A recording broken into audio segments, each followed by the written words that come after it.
네, 지금 암호화폐 시장 안팎에서 굉장히 흥미로운 루머가 확산이 되고 있습니다. 게리 겐슬러가 조금 전에 해고됐다. 정말 이건 암호화폐 시장에 있어서 엄청난 강세고 앞으로 크립토 시장의 성장과 관련해서 굉장히 도움이 되는 내용이다. 이런 내용들이 지금 빠르게 확산이 되고 있습니다. 업계와 투자자들 사이에서 쌓여 있었던 불만이 이 대선을 앞두고 폭발하는 모습으로도 바라볼 수 있는 모습이고, 무엇보다 중요한 것은 이게 근거가 있는 루머인지, 어떤 근거에 어느 정도 비중을 두고 있는 루머인지, 아니면 단순 루머, 그냥 희망사항을 담고 있는 단순 루머인지, 이게 조금 애매한데 그럴싸한 이야기들을 생각해 볼 수 있는 재료들도 함께 등장을 해주고 있다는 점에서 더 흥미롭게 느껴지는 것 같습니다. 이 같은 내용의 루머와 관련해서 여러 레거시 미디어들에서도 기사화를 시키고 있습니다. 그만큼 아니땐 굴뚝에서 지금 연기가 나고 있는 건 아니구나 라는 점도 느낄 수 있을 것 같습니다. 블룸버그의 경우에는 겐슬러는 내부의 정치적인 압력과 외부의 비판의 직면에 있어서 지금 해임 가능성에 대한 논의가 진행되고 있다. 겐슬러의 규제 정책이 기업과 투자자들로부터 반발을 초래했고, 이런 불만이 해임 루머의 시발점이라고 이야기를 하고 있습니다. 단순 루머는 아닌가 보다 라는 생각을 갖게 만드는 부분이죠. 내부 소식통 멘트이긴 한데 구체적으로 이게 얼마나 신빙성 있는 인물의 입에서 나온 멘트인지는 확인되지는 않고 있습니다. 로이터의 경우에는 SEC 위원장이 정치적인 반발을 초래했다.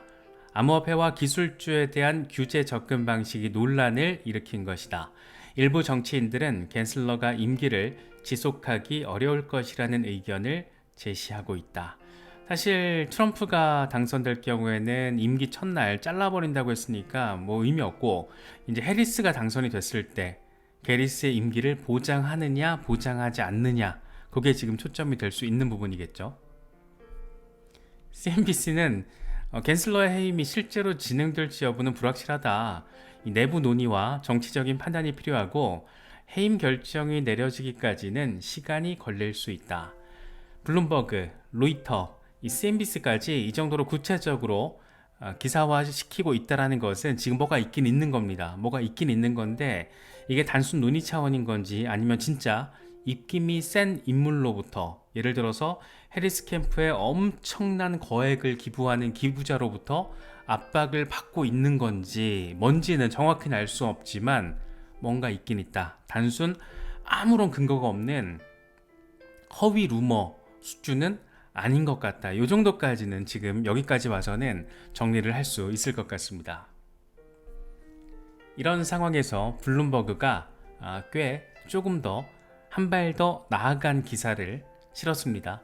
이 제목은 해리스의 후원자들 중 일부가 FTC의 칸 그리고 SEC의 겐슬러에 대한 해임을 비공개로 촉구했다 라고 이야기를 하고 있습니다. 제목을 이렇게 뽑았어요. 월가의 주요 민주당 기부자들은 해리스가 당선될 경우에 FTC 위원장인 리나 칸과 SEC 위원장인 게리 겐슬러를 교체해야 한다라고 압력을 비공개로 넣고 있다. 리나 칸에 대한 불만은 뭐냐면, 기부자들은 지금 리나 칸이 기술 산업과 경제의 일부 수익성 높은 부분을 방해하고 있다, 이렇게 지금 비판을 던졌다라고 합니다. 대표적인 게 리드 호프먼, 링크드인의 공동 창업자이자 이 페이팔 마피아의 일원이기도 하죠. 그녀는 미국 기업을 대상으로 지금 전쟁을 벌이고 있다, 해임해야 한다, 이렇게 목소리를 높였다라고 합니다. 리나 칸 같은 경우에는 이제 여기서부터 조금 이해가 쉬워져요. 분위기를 파악하는데, 엘리자베스 워렌의 지지를 받고 있는 인물이고 2021년 바이든이 FTC 위원장으로 임명한 그런 인물입니다. 지금 우리가 워낙 SEC 위원장 게리 겐슬러, 우리의 쭈꾸미 대가리에 대한 관심이 너무 높기 때문에 FTC의 상황까지는 잘 체크를 못하고 있었는데, 지금 생각해보면 엘리자베스 워렌이 규제기관의 기관장을 임명하는 과정에서 엄청난 입김을 바이든 행정부에 넣었구나 라는 점을 또 느낄 수 있는 부분이죠. 지금 존 디튼 변호사가 공화당 상원 후보로 확정이 됐잖아요. 그래서 엘리자베스 워렌이랑 지금 붙게 되는 건데, 엘리자베스 워렌이 이번에 디튼한테 져서 집에 가게 되면 얼마나 재미있고 의미 있는 민주당 내부 정치 환경의 변화가 펼쳐질지, 그것도 되게 재미있는 관전 포인트인 것 같습니다. 어쨌든 리나 칸도 엘리자베스 워렌의 아바타, 게리 겐슬러도 우리가 잘 알고 있는 것처럼 엘리자베스 워렌의 아바타, 여차하면 엘리자베스 워렌 할머니는 이제 집에 갈 수도 있다. 이 정도로 정리할 수 있는 상황입니다. FTC에도 뭔가 문제가 많았었나 봐요. 그래서 효율성 부족, 의무 태만 이런 것들만 꺼내 들어도 지금 해임 가능성이 있다라고 합니다. 그런데 FTC 위원장 해임 여부는 사실 별 의미가 없는 게 임기 만료가 올해 9월이에요. 그러니까 지금 거의 다 끝난 거예요. 지금 상황에서 뭐 해임 한 해 만에 이상한 소린 거죠. 그래서 의미 없고, 관심사는 역시 우리의 쭈꾸미 대가리 게리 겐슬러입니다. 2026년까지 지금 인기가 남아있는 상황이기 때문에 겐슬러의 규제 정책에 대한 반발이 이렇게까지 해리스 캠프의 대형 기부자들 사이에서 목소리가 나오고 있다라는 점, 이런 것들을 생각을 해보면 겐슬러를 재무장관으로 앉히겠다라는 말도 안 되는 루머가 나오고 있는 이런 상황과 함께 맞물려서 생각을 해본다라면 겐슬러 역시 집에 갈 가능성이 상당히 높지 않을까, 그런 생각이 드는 것은 꼭 기분 탓만은 아닌 것 같습니다. 이런 부분들도 생각해 볼 필요가 있죠. 우리는 게리 겐슬러의 해임을 통해서 암호화폐 시장에 친화적인 정부의 정책 스탠스가 마련되는 것을 기대를 하고 있는데, 정작 해리스 캠프에서는 사실 디지털 자산, 암호화폐, 블록체인 이런 것 등에 대한 정책 입장이 아예 다 빠져 있는 상황입니다. 다른 모든 분야의 정책 입장을 이번에 공개를 했는데 암호화폐, 블록체인은 쏙 빠져 있습니다. 지난번 민주당 전당대회 때 정강 정책이 91페이지짜리였는데 여기에도 암호화폐, 블록체인은 단 한 번도 거론되지 않았습니다. 그러니까 우리가 생각하는 겐슬러의 해임 관점과 해리스 캠프에서 바라보고 있는 게리 겐슬러의 상황은 조금 많이 결이 다를 수도 있다는 거죠. 어찌됐든 만약이라도 겐슬러가 해임된다라면, 해리스 당선이 됐는데 겐슬러가 해임된다, 어쨌든 암호화폐 시장에는 긍정적으로 작용할 수 있는 요인이고, 가장 상징적인 거는 뭐니 해도 리플 소송이겠죠. 물론 트럼프가 당선될 경우에는 뭐 게임 끝나는 거고, 리플 소송 같은 경우에 지금 이 항소 기한이 10월 6일인데 과연 SEC가 항소와 관련해서 어떤 액션을 취할 것인가, 이게 지금 최대 관심사로 떠오른 상황이고, 대체 SEC 속내가 뭔지 저도 궁금해 죽겠습니다. 그런데 아직까지 공식적으로 밝힌 것은 아무것도 없다. 리플 같은 경우에는 최근 가장 업데이트된 상황이 1억 2,500만 달러 과징금 판결의 자금 관련 부분을 유예해달라고 지금 요청을 했고 법원이 오케이를 했잖아요. 그래서 판결 금액의 111%인 1억 3,900만 달러를 항소 기한 만료, 그러니까 10월 6일 또는 항소 완료 이후 30일까지 은행 계좌에 예치하겠다라고 제안을 했고, 이게 지금 오케이가 된 겁니다. 그러니까 SEC가 항소를 안 하면은 예치된 돈 중에 1억 2,500만 달러 SEC한테 이제 넘어가는 거죠, 과징금으로. 만약에 항소를 한다면 다시 리플 측으로 환수가 되는 거고, 그래서 지금 어쨌든 공은 SEC로 던져진 상황이다 라고 정리할 수 있는 상황입니다.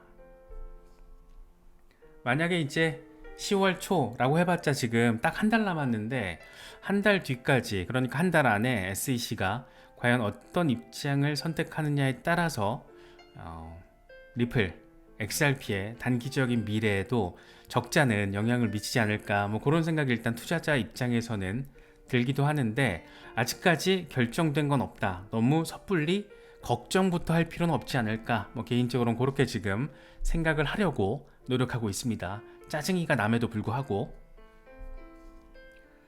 다만 여러 분석가들, 특히 변호사 자격증을 가진 현직 변호사들 중에 XRP 진영에서 적극적으로 활동하고 있는 인물들의 얘기를 들어보면 그렇게 크게 걱정부터 할 상황은 아니다라는 점을 다시금 느낄 수 있지 않나 생각이 되기도 합니다.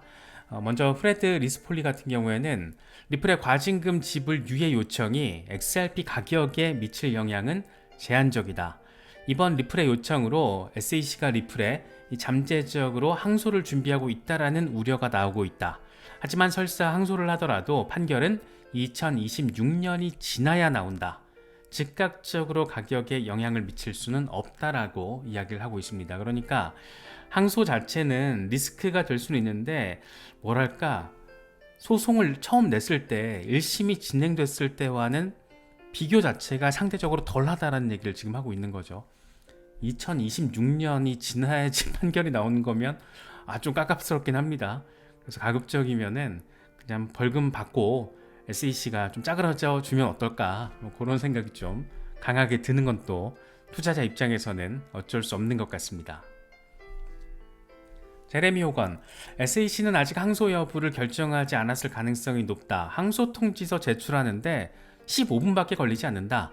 이 통지서를 제출하면 70일 안에 실제 브리핑을 제출해야 하는데 이미 항소 결정이 내려졌다라면, 특히 법원의 결정이 잘못됐다라고 생각한다라면 통지서 제출을 미룰 필요가 없다라고 나름의 블록체인 전문 변호사다운 분석을 제시를 하고 있습니다.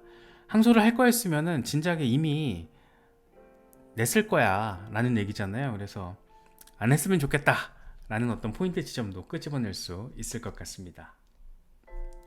빌 모건은 여러 차례에 걸쳐서 항소할 가능성 낮아 보인다 라는 점을 강조하고 있잖아요. 그래서 만약 법적 고려사항만이 항소 여부에 영향을 미친다라면 항소할 가능성은 시간이 갈수록 더 낮아진다. 그러니까 항소하지 않을 가능성이 더 높아진다 라는 점을 거듭해서 밝히기도 했습니다.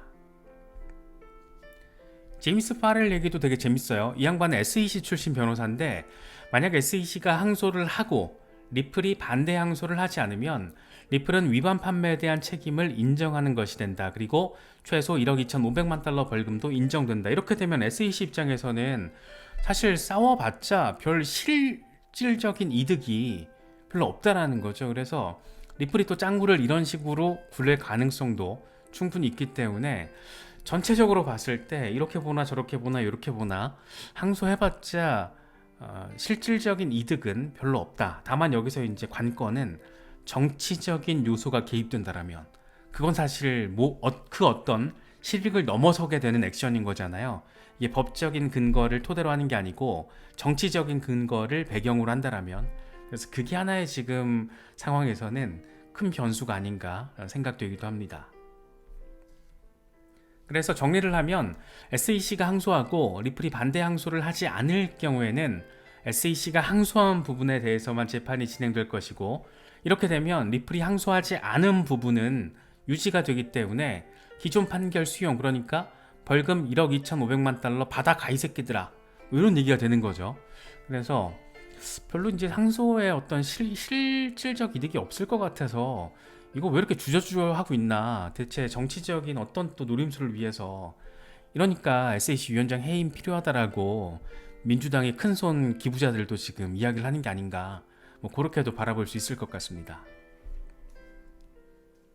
특히나 항소를 하더라도 항소심 판결이 2026년 이후에 나올 수 있다는 점, 만약에 트럼프가 당선될 경우에는 암호화폐 친화적인 정책 스탠스가 강화된다라는 점, 이런 점을 생각을 한다면 SEC가 항소를 하고 진짜 최악의 경우 이제 대법원 가는 거잖아요. 그런 상황이 펼쳐지더라도 그렇게 문제가 크진 않을 것 같다, 이런 생각이 들기도 합니다. 그래서 항소심으로 가게 되더라도 정치적 변수, 요게 지금 가장 큰 영향을 미칠 수 있는 건데, 요것만 정리가 잘 된다라면 큰 의미는 없지 않을까. 그런데 정치적인 요소를 변수를 뺀다라면 굳이 항소할 이유가 없다라는 거. 그래서 지금 SEC 입장에서는 고민이 되게 많이 될 것 같아요. 이래도 똥볼 저래도 똥볼, 이래도 욕 저래도 욕, 실질적으로 얻을 수 있는 것도 없고, 그렇기 때문에 지금 시간 끌기를 나름 하면서 지금 간보기를 하고 있는 게 아닌가, 그렇게도 우리는 바라볼 수 있을 것 같습니다. XRP 시세와 관련해서 아모닉스가 굉장히 조금 재밌는 얘기를 해서 가져와 봤습니다. XRP와 관련해서는 투자 금액이 중요한 게 아니다. 그러니까 얼마를 투자했느냐가 중요한 게 아니야. 얼마나 인내심을 갖고 투자를 하느냐가 중요한 것이다 라는 얘기를 2주 차트를 통해서 이야기를 하고 있습니다. 엄청 예쁘죠? 이거 진짜 패턴적으로만 따지면은 훅 하고 어딘가로 갈 것 같습니다. 뭐 10달러든 50달러든 여기 표시되어 있는 것처럼 120달러든 뭐 어디까지 될지 모르겠지만 뭐 가긴 갈 것 같죠. 패턴이 너무 예쁘게, 거기다가 이게 6년짜리 패턴이잖아요. 그래서 암호화폐 역사상 대칭 삼각 패턴이 6년 동안 형성된 사례가 없었다라는 거. 그래서 리플 같은 경우에 진짜 특이한 케이스긴 특이합니다. 굉장히 특이하고 이례적이고 상징성도 또 크고, 그래서 만약이라도 트럼프가 당선되면 정말 모든 사법적 리스크를 몸빵해 가면서 해소시켜버린 그런 나름 역사적인 의미까지 갖게 되는 그런 종목인데, 이런 거 저런 거 보면 참 역시나 좀 어렵지만 뭔가 거의 끝물을 향해서 오긴 온 것 같다. 그래서 미국 대선이라는 굉장히 큰 정치적인 불확실성 앞에서 지금 자리하고 있기 때문에 이것만 조금 암호화폐 시장의 우호적인 방향성으로 정리가 된다라면 연말까지 뭐 XRP뿐만 아니라 뭐 비트코인을 비롯해서 여러 알트 코인들이 움직이는 알트 시즌까지 우리가 기대해 볼 수 있지 않을까. 긍정적으로는 그렇게도 바라볼 수 있을 것 같습니다.